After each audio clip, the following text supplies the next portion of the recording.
here today with my friend Jason, who's the chef at Osteria La Buca, a restaurant that is known for its handmade pastas and really amazing recipes. So thank you so much for being here today. My pleasure.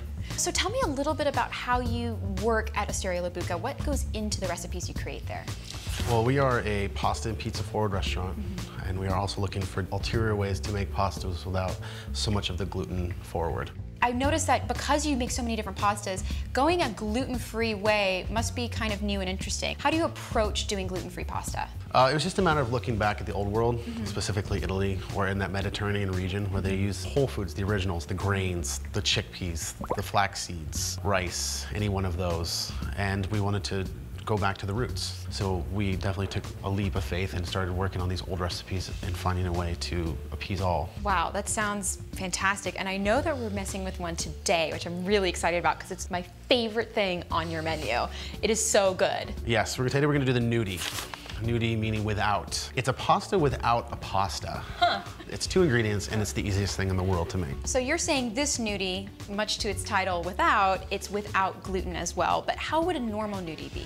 A normal gnudi is always, well, mostly ricotta, rolled in semolina flour. Okay. This today we're gonna use chickpea flour, which will absorb the same way.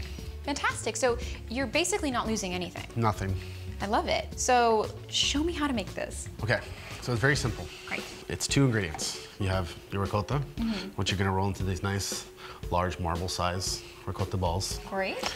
And here you have your chickpea flour, which can be found at most stores. And it will almost 100% of the time have gluten-free written across the top. That is what you have to look for every single time, is gluten-free. No other substitutes, no other way. We're gonna roll the balls ever so gently until you have just a bit. You take your container, layer a little bit more down, just like that. And you're gonna settle it on top of there. Put a little bit more on top. These have to sit overnight in your refrigerator, and that creates the skin on the outside of the ball. Okay, the non-pasta element. So I'm gonna give it a try. Please. Okay.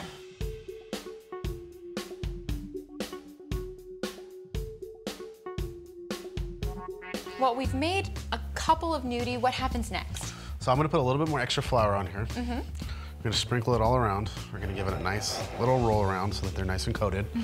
You take this, we're gonna put it in the refrigerator. You're gonna hold it overnight, and you can have that tomorrow.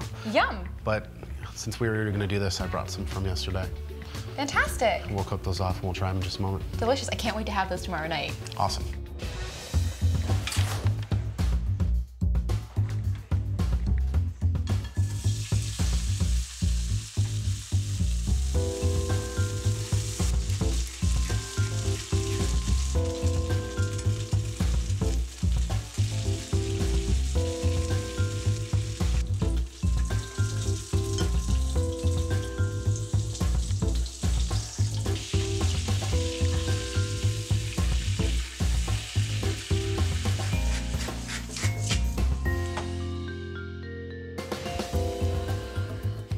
That looks amazing. Oh my goodness. You ready? I am so, are you kidding me? It smells ridiculous in here. The sear is beautiful on this. It's just golden brown. And we're just gonna add a little bit there. Wow. A bit of butter, a little bit of fried rosemary, a little bit takes away from the bitterness, and a little bit of smoked prosciutto. Ooh, beautiful. And for the finale, we'll put a little bit of vincotto, which translates into cooked wine of the style of balsamic. Delicious, wow. And for the ultimate finish, a touch of Sicilian olive oil. I can't believe how fancy this looks, and it's so simple to make. Even your kids can make it. There's only a couple of ingredients, a couple steps. That's amazing. I love this. Okay, well, let's get you a plate. Please. All right, well, let's dig in.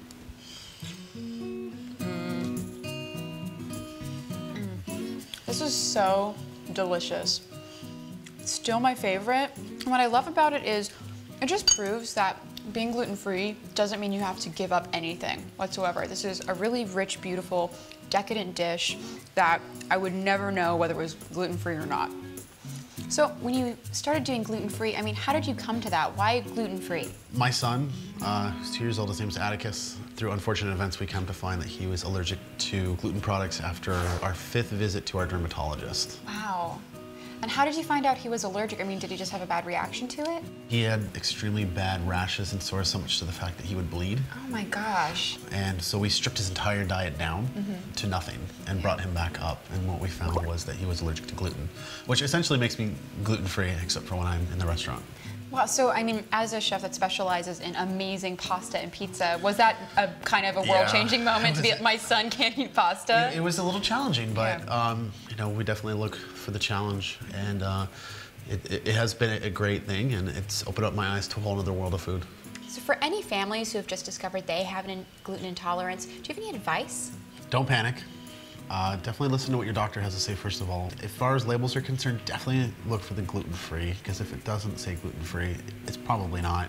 No matter if it says natural, organic, whatever it is, it has to say gluten-free. Well, thank you so much, Jason. The food was delicious, and I love this new recipe. Hey, anything I can do to educate. Thank you, and I've learned so much about food allergies, and the big bottom line here is just because you have a food allergy doesn't mean you can't eat delicious food.